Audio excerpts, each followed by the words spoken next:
manera virtual desde aspectos médicos y fisiológicos para el entrenamiento y competición en altura. Así que bienvenido, doctor Mauricio. Vamos a iniciar con su presentación en el Zoom. Un momentito. Hola, hola a todos, muy buenas tardes, ya prácticamente noches. Muchísimas gracias por la invitación. Antes de empezar, quería saber si tenemos buen sonido. Excelente, Regular, excelente. regular, regular. Buen sonido. En la de usted sí está bien. Se escucha regular, la de usted sí está bien. Ah, bueno, muy bien. Entonces ahí ya podemos cerrar micrófonos y vamos a comenzar. Agradezco a Carlos, al Comité Olímpico Panameño por la invitación. Realmente para mí cuando él me propone la conferencia, pues fue un honor. Yo soy médico del deporte y he trabajado muchos años en el tema de la altura. Vivimos en Bogotá, que es una altura similar a la de Sucre, un poquito incluso menos que la de Sucre. Y pues hemos investigado muchos aspectos de la altura y quizás sea una de las cosas que les pone a ustedes un gran reto, puesto que van del nivel del mar a una altura moderada, como es la altura de Sucre. Entonces yo quisiera compartirles este índice de los fundamentos de la altura, qué hay que hacer en la preparación previa, qué hay que hacer con el viaje, qué hacer durante la competencia y algunas conclusiones.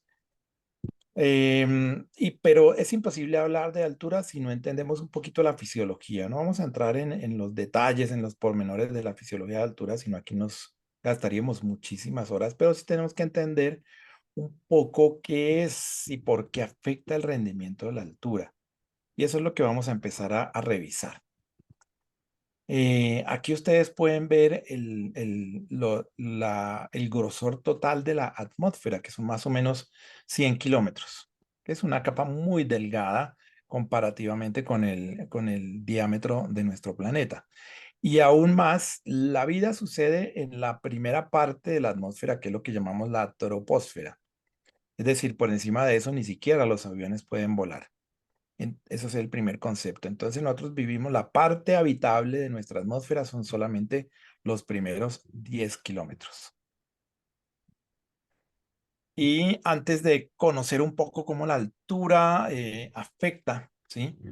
Siempre vamos a comentar lo siguiente. Lo que se sabe de la altura, yo les voy a comentar algunas cosas que posiblemente han sido reevaluadas. Que por debajo o por encima, mejor, de los 1500 metros de altura es que se producen afectaciones en el rendimiento.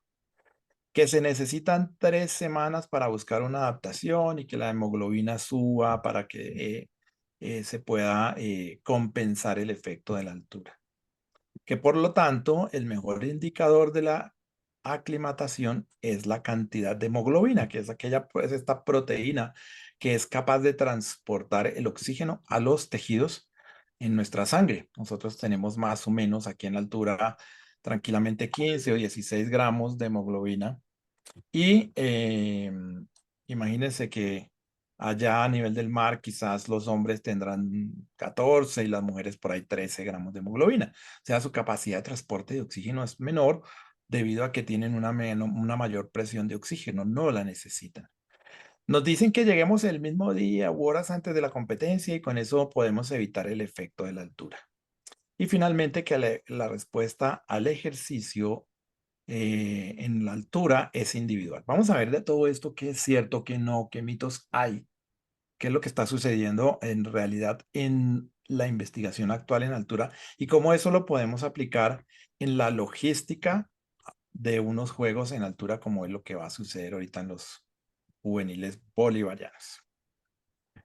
¿Qué es la presión? La presión la conocemos, es como la fuerza que ejercen las moléculas que componen el aire sobre, por ejemplo, en este caso que ustedes ven acá, sobre el contenedor que tiene el gas. Y dentro de ese contenedor tenemos varias moléculas, como es el caso de oxígeno y es el caso del CO2 y como es el caso del nitrógeno. El aire que ustedes están respirando en este momento tiene más o menos 21% de oxígeno, es decir, del total de las moléculas que hay en un litro de aire, solamente el 21%, o sea, 210 mililitros, corresponden a gas de oxígeno, ¿vale? Entonces, no todo es oxígeno. La mayoría de lo que nosotros respiramos es nitrógeno. Sin embargo, el nitrógeno entra, nos llena, nos satura completamente nuestro cuerpo, pero no tiene ninguna función realmente fisiológica que sea importante, más si el oxígeno. Sabemos que en un litro tenemos una cantidad de moléculas estándar, que es el número de Avogadro, 10.02 por 10 a la 23, ¿cierto? Y es importante entender que dentro de un recipiente, si ustedes toman una botella de aire, dentro de esa botella de aire hay varios gases y cada gas actúa de una manera independiente. Cada gas tiene su presión aparte. La presión se ejerce cuando estas moléculas que se mueven dentro del contenedor, por ejemplo, entre esta botella de gas, pegan o chocan contra las paredes del contenedor y ejercen una fuerza. Eso es lo que llamamos presión. Sin embargo, para hablar de presión barométrica es un poco diferente, porque es la altura de la atmósfera, lo que está encima de nuestras cabezas. Ese gas es atraído por la fuerza de la gravedad. Y ese peso que tenemos de gas encima de nuestras cabezas provoca una presión que conocemos como presión atmosférica. Allí en Panamá sería, en Ciudad de Panamá, sería una presión de 760 milímetros de mercurio. ¿Qué es eso de 760 milímetros de mercurio? Si ustedes ven aquí, esto sería un medidor de presión bastante rudimentario, que se tiene aquí una herradura, se tiene el mercurio, que es esta zona verde, y entonces el gas va a presionar el mercurio por uno de los extremos que está abierto, empujándolo y eso lo sube al otro lado 760 milímetros. Eso por convención se llama una atmósfera. Entonces existe una presión, una fuerza que ejerce el gas dependiendo de la altura de la atmósfera que tenemos en nuestras cabezas. Y ahí podemos entender que si estamos cada vez más altos, menor será la presión que ejerce el gas sobre nuestras cabezas. ¿Y eso qué efecto tiene? Sucede que esa presión es la que empuja el oxígeno, la que lleva el oxígeno hasta las células.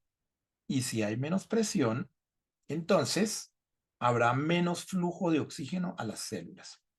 Primer gran mensaje que les quiero decir, la concentración. Bueno, se cayó el internet.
Profesor, pero sí se le ve la imagen. Sí, ¿Puede hablar? sí, Ajá. sí, me escuchan. Es que me Sí, puede cuenta hablar. que se había ido el internet y estaba esperando que me diera el reinicio, pero si me Sí, escuchan, continúo. sí, te escuchamos. Ah, Adelante. buenísimo, buenísimo. No sé si me oyeron que entonces aquí hay un concepto muy importante y es que en la altura tenemos la misma concentración de oxígeno, ¿sí? Es decir, que en Sucre ustedes van a encontrar el mismo 21% de oxígeno como composición del aire. Eso no va a cambiar. Lo que cambia es la presión, porque tenemos, digamos, una menor cantidad de atmósfera sobre nuestras cabezas que ejercerá menor presión, que es lo que llamamos la presión barométrica. Y si tenemos menor presión, pues los gases van a hacer una difusión mucho más difícil hacia las células. Entonces ahí tenemos el concepto de presión barométrica y la presión a nivel del mar es de 760 milímetros de mercurio, lo que llamamos una atmósfera. Eso es a nivel del mar. ¿Vale? ¿Qué pasa en la altura? Cuando la atmósfera vamos subiendo, ustedes pueden ver aquí en esta gráfica a la derecha que el mismo volumen se expande porque hay menos presión. Esa es la ley de los gases, menos presión, más volumen.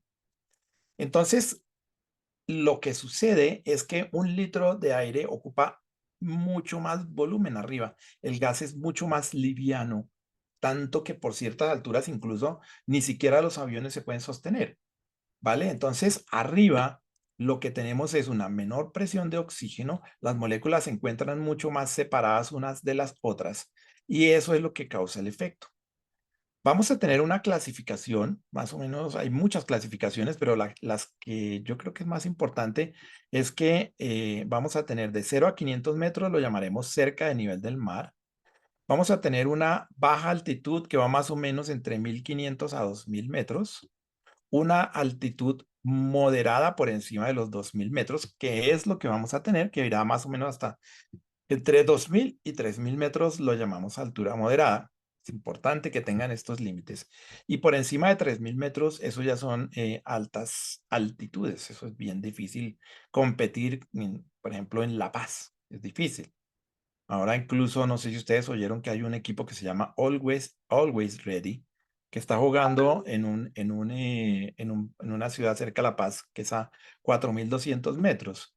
Y le metieron 6 goles hace como 8 días al Cristal, Sporting Cristal, porque es imposible. Es una altura muy alta.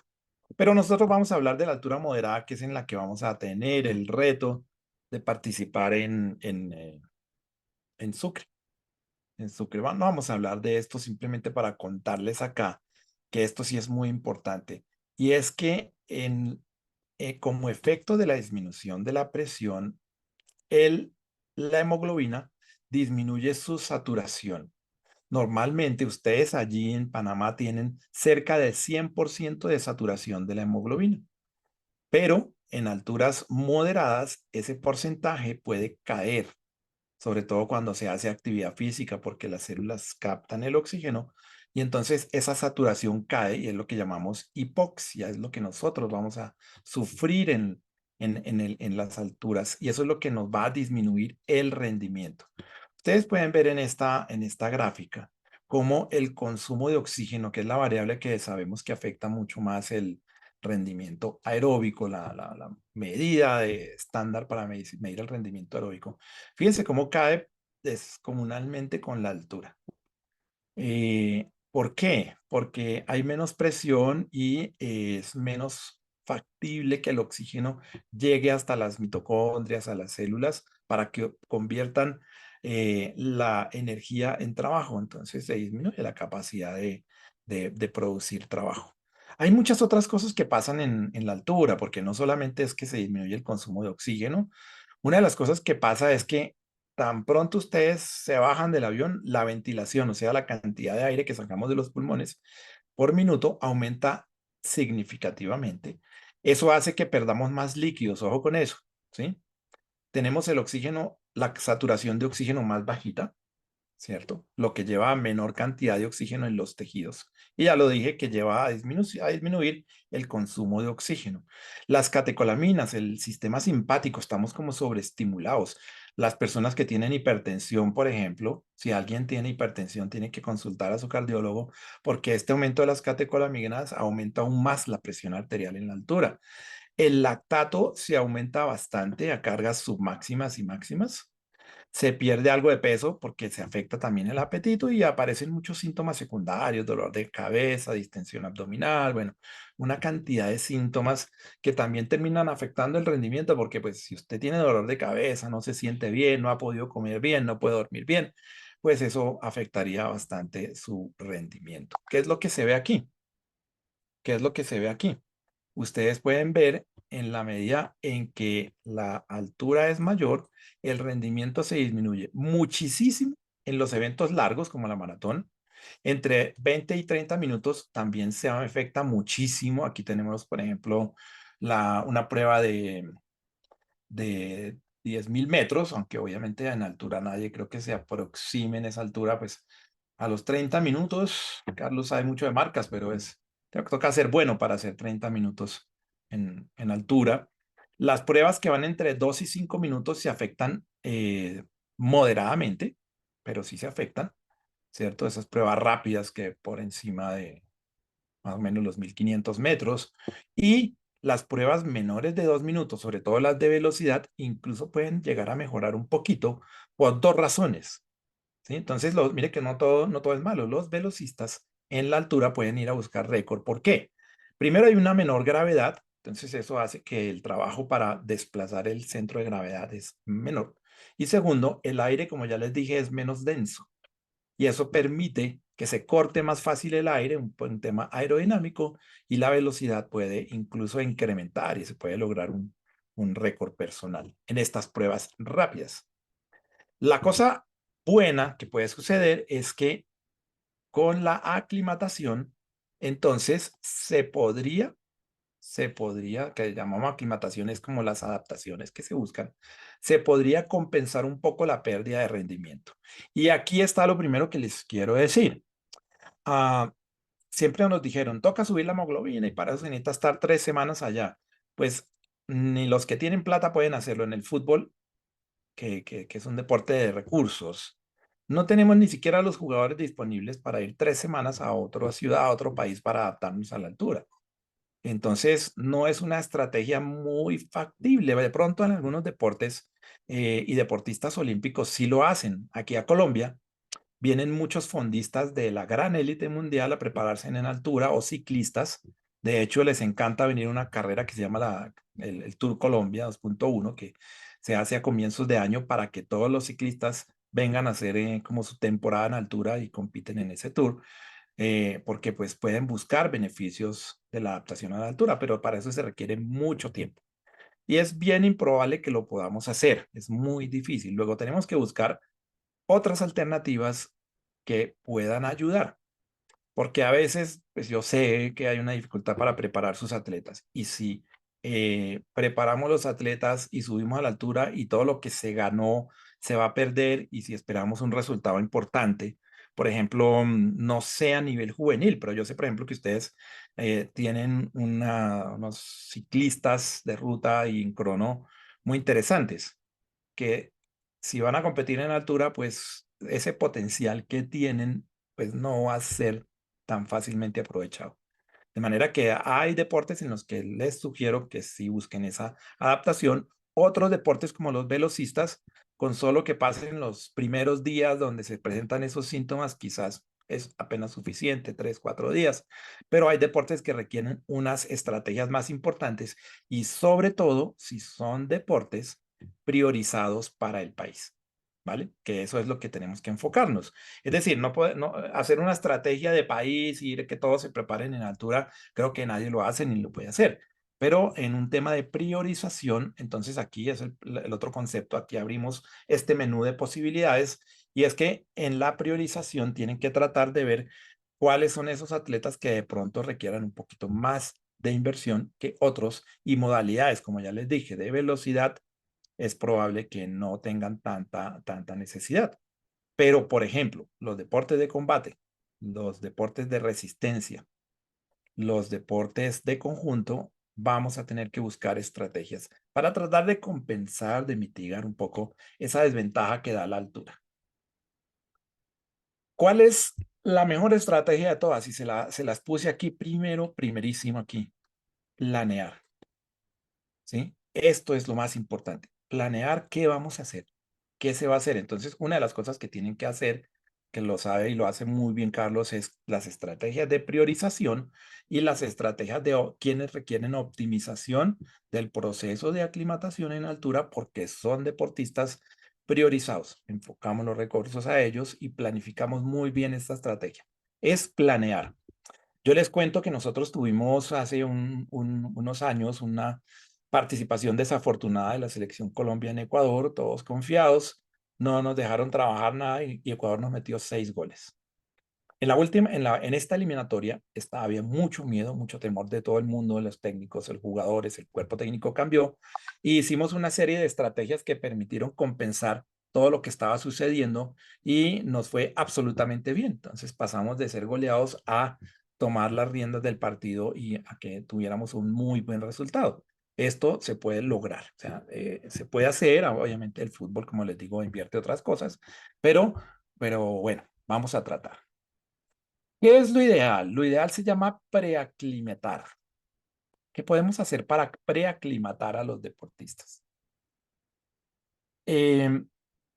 Muchas formas se pueden utilizar para preaclimatar. Vamos a ver todo lo que se podría hacer. Lo primero que les recomiendo es que 15 días antes de la competencia busquemos tomar sulfato ferroso, pero el sulfato ferroso tiene un problema, es que muy pocos toleran los problemas Micrófono pre- digestivos, ¿sí? Entonces, lo que podemos usar es la ferroproteína, que es una forma, una presentación de hierro, que es bebible y que molesta muchísimo menos el estómago.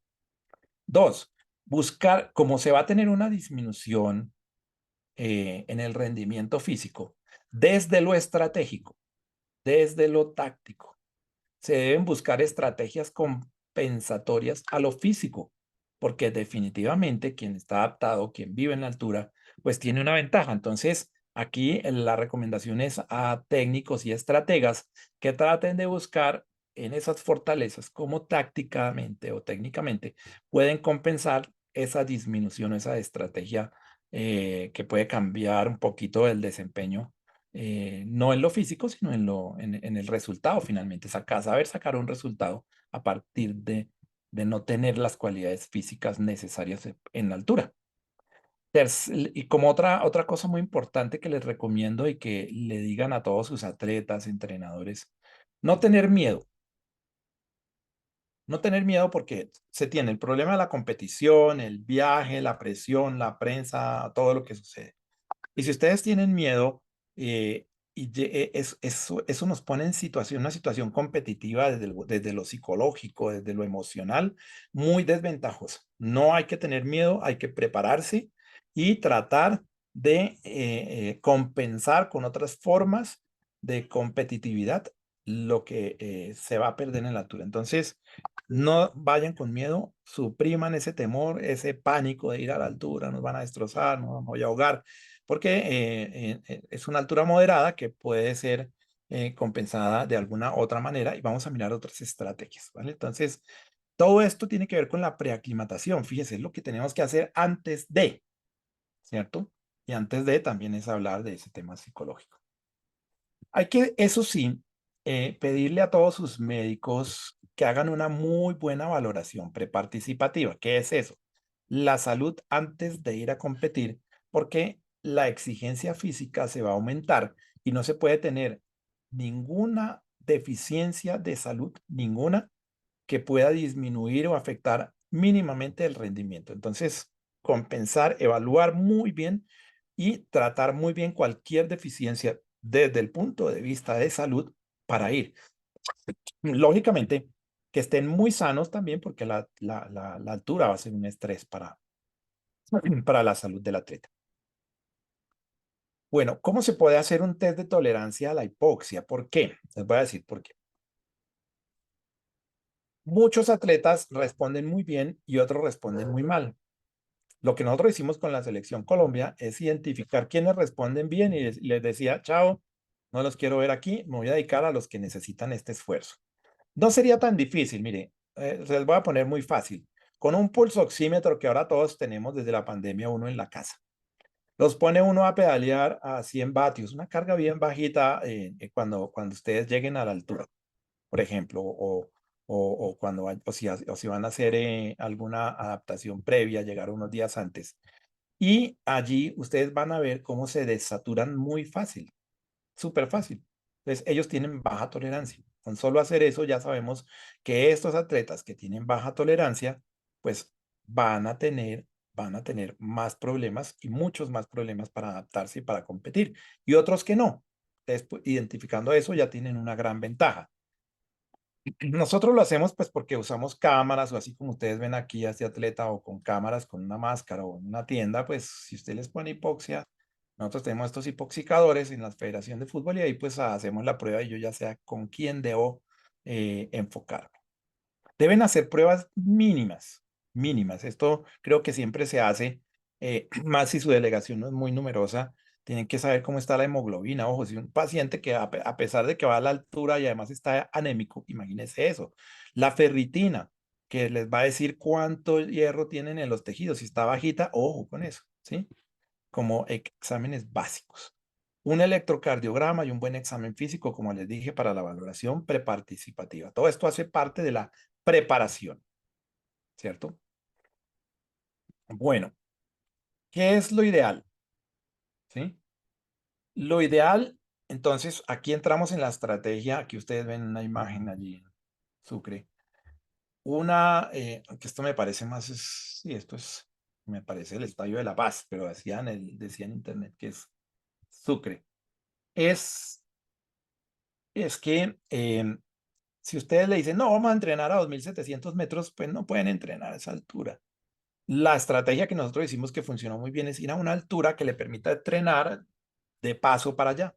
No sé, aquí desconozco un poco la geografía, pero si se puede subir a 1.600, 1.700 metros y hacer unos trabajos a una altura cercana a los 1.700 metros, pues se puede entrenar con muy buena calidad, mucha intensidad y con poco desgaste y fatiga excesiva. ¿Por qué? Porque cuando los atletas van a entrenar y llegan a la altura, la intensidad que normalmente era normal, que era una intensidad entrenable, esa intensidad se vuelve muy alta y eso les produce más fatiga. Entonces, por eso nosotros ni siquiera recomendamos, no tenemos 3 semanas, pues mucho menos vamos a ir a entrenar 3, 4 días a 2.800 metros, ni mucho menos a 3.000 metros, porque el desgaste va a ser enorme. Y algo muy bueno que la investigación nos está dando, y es que cuando uno tiene al menos 5 días, pero si tienen dos, dos, si tienen tres, es suficiente para empezar una adaptación que estamos investigando muchísimo y que ya se tiene muy claro que es adaptación de los quimiorreceptores. ¿Eso qué es? Es que nosotros, o los que son de nivel del mar, cuando se exponen a la hipoxia, no responden muy bien aumentando la ventilación, ¿sí? Y eso provoca, pues, una hipoxia terrible. Cuando uno tiene estos pocos días, los quimiorreceptores que están aquí en el cuello van a mejorar la ventilación. Y mejorando la ventilación se compensa muchísimo la pérdida de rendimiento en la hipoxia. De manera que, pues obviamente más es mejor, 5 días logran una adaptación importante de los quimiorreceptores. Eso es nuevo. Por eso les decía, las 3 semanas no necesariamente, o incluso no es ni lo que buscamos. No buscamos mejorar la cantidad de hemoglobina. Eso se busca, por ejemplo, si alguien quiere batir un récord o irse a estar una temporada larga en la altura para después ir a competir a nivel del mar. Pero lo que hacemos acá es, tenemos que ir a competir a la altura, ¿vale? Por eso es que estar más tiempo, pues económicamente imposible y logísticamente, pues peor, ¿sí? ¿Qué más hay que hacer? ¿Qué les recomiendo yo? Miren, y esto lo pueden hacer desde allá. Monitorizar la carga y en los últimos días, Carlos les puede hablar muchísimo. En los últimos días, el profesor Íñigo Mujica ha investigado y ha publicado muchísimo. Hace un taper. El taper es esa descarga programada que permite mantener el rendimiento, pero desaparecer la fatiga. Se llama el taper. Y eso se logra con altas intensidades, corta duración, desaparecer esa carga fatigante. Y hay diferentes modelos, como ustedes ven en la gráfica de la izquierda, pero básicamente consiste en la desaparición de la fatiga. Entonces, para viajar, por favor, hagan un periodo de taper. Si es como el estudiante, si ya no estudió para el examen, en la noche anterior pasando derecho, tratando de aprender todo, no lo van a lograr. Van a llegar más cansados. Entonces, entrenando más los últimos días, aumentando volúmenes, intensidades, matándonos, entrenando, lo único que hacen es ir con más fatiga a la competencia. Y es justamente lo contrario a lo que se debe hacer, que es el taper, que es esa descarga programada sobre todo de las cargas fatigantes, de los volúmenes altos o de las intensidades prolongadas altas, sino que lo que se busca son intensidades altas cortas para poder mantener ese rendimiento y desaparecer la fatiga. ¿Listo? Eso entonces, ojo con eso, miren cómo sí podemos hacer cositas, ¿sí? Controlar la fatiga sería ideal. Yo sé que es más difícil, nosotros estamos aquí pues ya muy metidos en muchas tecnologías de monitoreo que nos permiten controlar la fatiga y pues si yo la controlo, Si yo controlo la fatiga, pues la puedo desaparecer mucho mejor en el periodo del taper y los llevo al 100% de mi capacidad. Ustedes pueden tener un atleta muy bueno, pero si tiene fatiga acumulada, no puede dar su 100%. Y eso, pues, no es desde ningún punto de vista aconsejable. Pero ¿cómo podemos controlar la fatiga sin costo? Pues con unas medidas muy importantes que la llamamos de bienestar, monitorizando desde ya, deben estar monitorizando sueño, fatiga, recuperación, dolor muscular y empezar a sacar, hay muchos índices que se sacan allí, que se llaman, que son derivados de el señor Foster, que hacen, ¿y para qué? Para hacer ajustes a la carga e ir desapareciendo esa fatiga excesiva que no es muy buena. Entonces, todo eso es muy importante. ¿Por qué? Porque vamos a tener una reducción. Miren, el consumo de oxígeno en Sucre se va a reducir un 13-14%, lo que es bastante.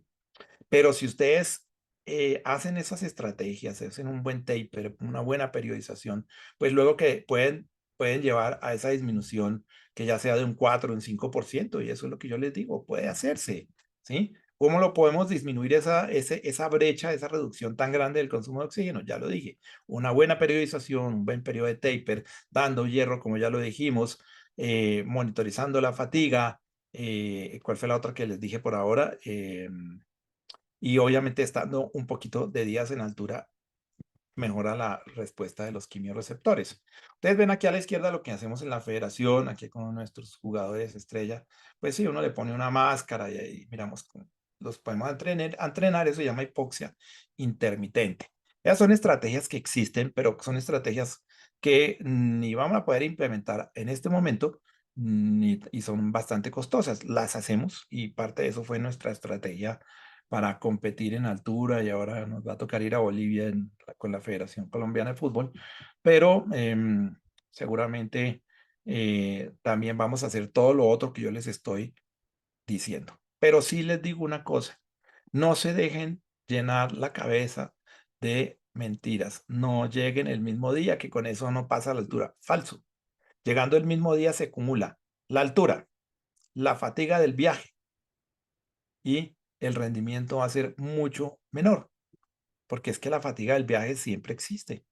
Y eso, y llegar tras de ahogados, además cansados, no, eso no, no lo hagan, no lo hagan, créanme que eso ya está súper bien estudiado, que eso no funciona. ¿Qué aspectos del viaje entonces se puede hacer? ¿Sí? Preaclimatación, digamos, toda esta preparación que podríamos hacer de 10 a 15 días antes, ya lo hablamos, ¿sí?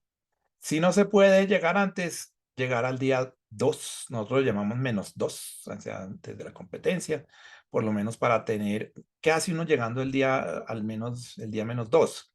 Que por lo menos los síntomas que hay al comienzo, o los síntomas que hay más o menos entre el día 3, 4, pues no aparezcan, es como una ventanita que tenemos allí para llegar, ¿sí? Hacer ajustes de la carga los 3 primeros días. No es posible entrenar igual que se entrenaba a nivel del mar. No es posible. Hay que hacer ese ajuste, ¿cierto? Organizar la dieta y mejorar esta adaptación en la dieta que vamos a dar. Alimentos ricos en hierro, ¿cierto? Y ya les digo las otras recomendaciones nutricionales para no adelantarme, pero sí hay algunas recomendaciones sobre la dieta que se debe hacer. En este cuadro, que no los quiero fatigar mostrándoles, están las diferentes estrategias, ¿sí? Las diferentes estrategias que existen para adaptarse a la altura, pero no las vamos a mencionar. Aquí sí les quiero mostrar todos los aspectos positivos y negativos. Este es un estudio de Chapman que hay de llegar de 2 a 7 días, 14 días, horas antes de la competición. Entonces, pues vamos a enfocarnos acá, ¿sí? Ni tanto ni tampoco. Todo tiempo de aclimatación suma. Ah, solo tengo 3 días. 3 días algo va a lograr en mejorar esa respuesta ventilatoria a la hipoxia. ¿Vale? Como les dije, si uno pudiera ir a alturas un poco más bajas, acerca de los 1800 metros y entrenar un poquito allá, pues la adaptación va a ser muy buena. Pero, ¿qué les digo yo? No, no podemos hacer eso porque no hay recursos. Pero si ustedes tienen, no sé, desconozco en el nivel juvenil, pero si ustedes tienen algún ciclista, algún buen fondista, algún buen deportista de combate que saben que está opcionado a medalla, pues podría ser una estrategia interesante, una altura tipo Medellín, para estar unos días previos a la competencia, porque si llegan de una a querer entrenar allá y a matarse en Sucre, justo 2, 3 días antes de la competencia, pues ¿qué va a pasar? Más fatiga, la carga va a ser excesiva, no se va a adaptar tan fácil. Entonces, ya aquí ya lo hecho está. Si se puede ir a una altura menor para poder entrenar mejor, pues sería lo ideal.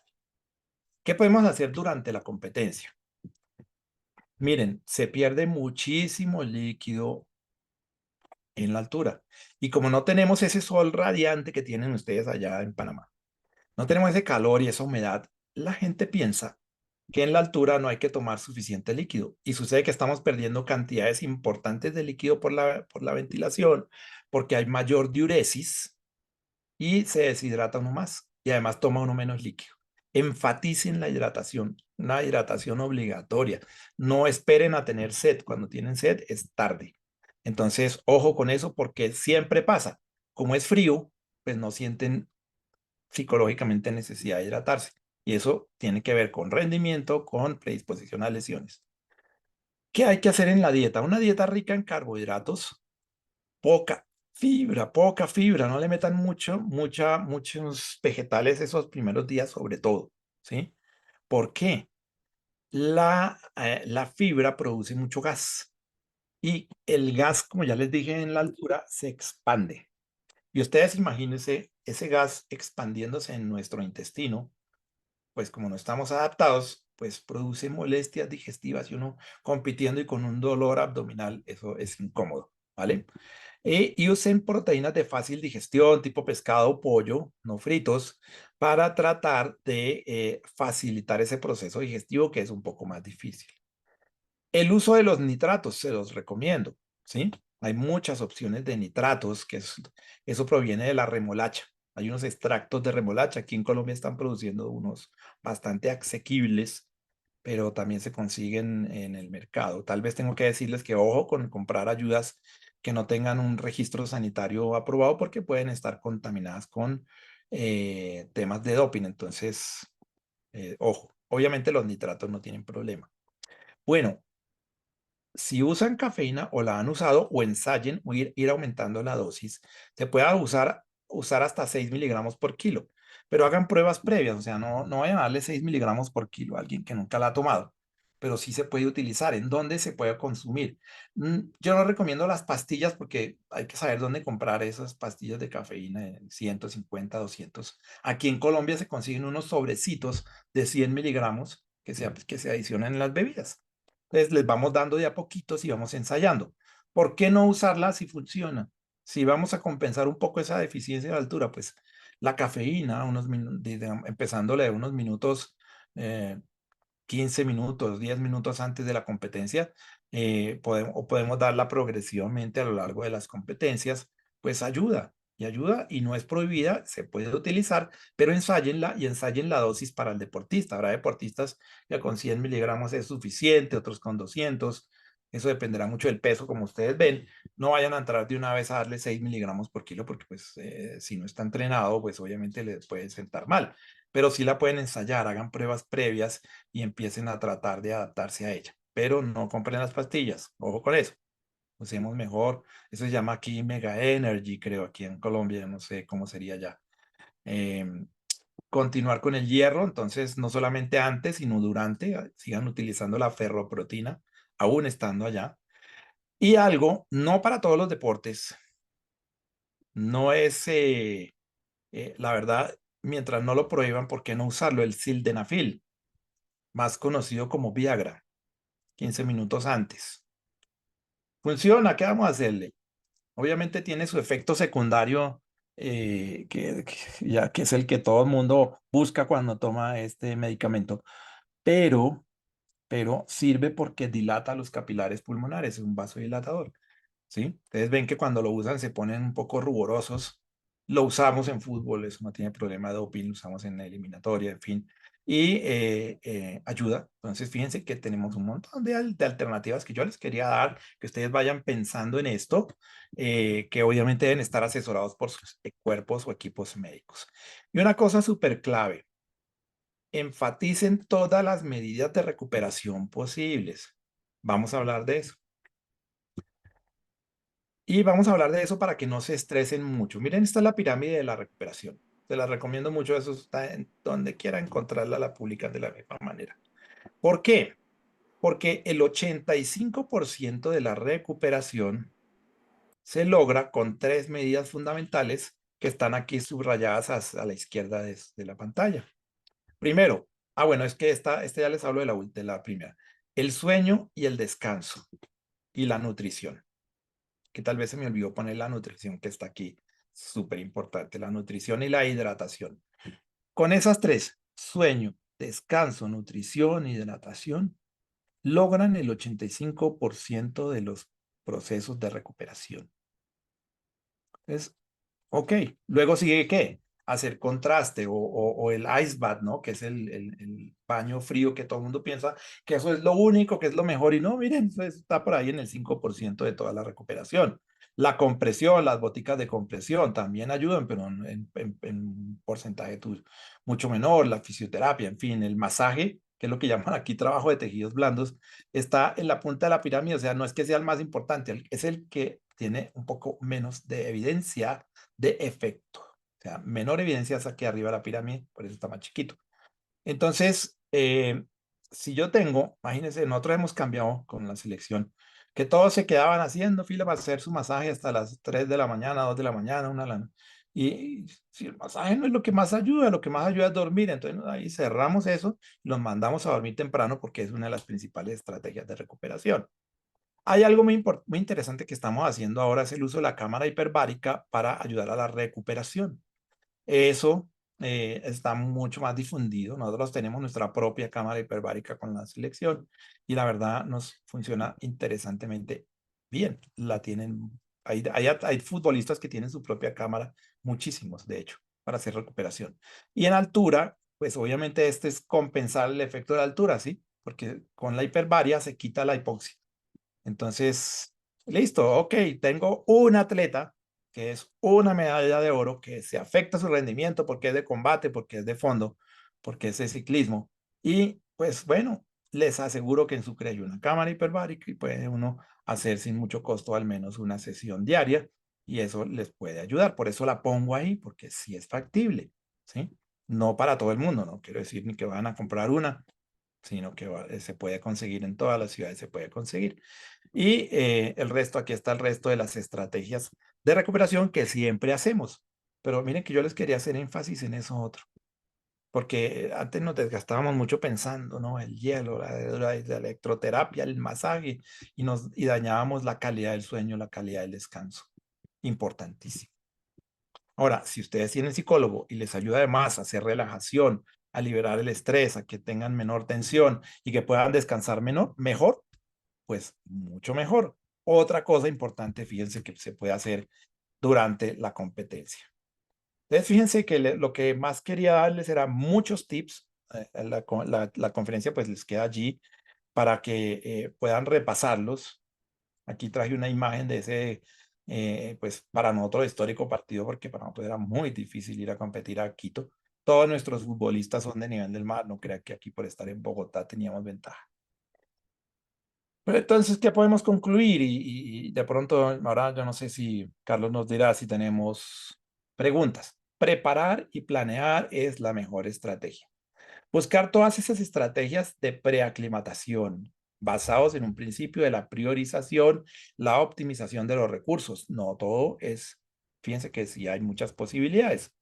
Hacer una muy buena valoración preparticipativa, reto para sus equipos médicos, esto es súper importante con todo lo que ya hablamos, los exámenes y tal. Y monitorizar la fatiga, todo lo que hablamos para que puedan planificar muy bien ese periodo de taper. Un buen plan de ayudas ergogénicas, gran reto aquí para sus nutricionistas. Estaban por ahí, las vi en el cartel. Yo les puedo facilitar, les voy a mandar, hace poco hice una publicación sobre estrategias nutricionales para competir en altura. Entonces, ahora se la enviamos a Carlos. ¿Vale? Usar todas esas estrategias que les mencioné durante competición. Y mira lo que les dije y que lo dijimos, es énfasis en monitorizar y en la recuperación y los principales factores de recuperación. Era una conferencia mucho más práctica. Todo está basado en evidencia. Lo que yo les dije no se nos ocurrió, no lo inventé yo, ya quisiera, pero no, eso está en la evidencia. Lo que hay es que echar mano de todas estas cosas. Fíjense que esto es mucho más integral que ir a pensar que estarse 3 semanas en altura, ¿no? Nosotros hacemos todo esto, una cantidad de cosas que lo que hacen es tratar de mitigar ese efecto de la altura, que siempre va a estar, eso no lo vamos a poder cambiar. Recuerden, la altura no es un mito, la altura pues obviamente es tener menos oxígeno en la sangre y eso afecta el deporte, pero sí se puede hacer muchas cosas. Entonces, creo que ya los dejo acá y Carlos nos darán las indicaciones cómo seguimos.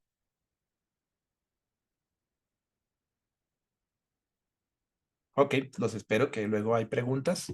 Quedo aquí muy pendiente.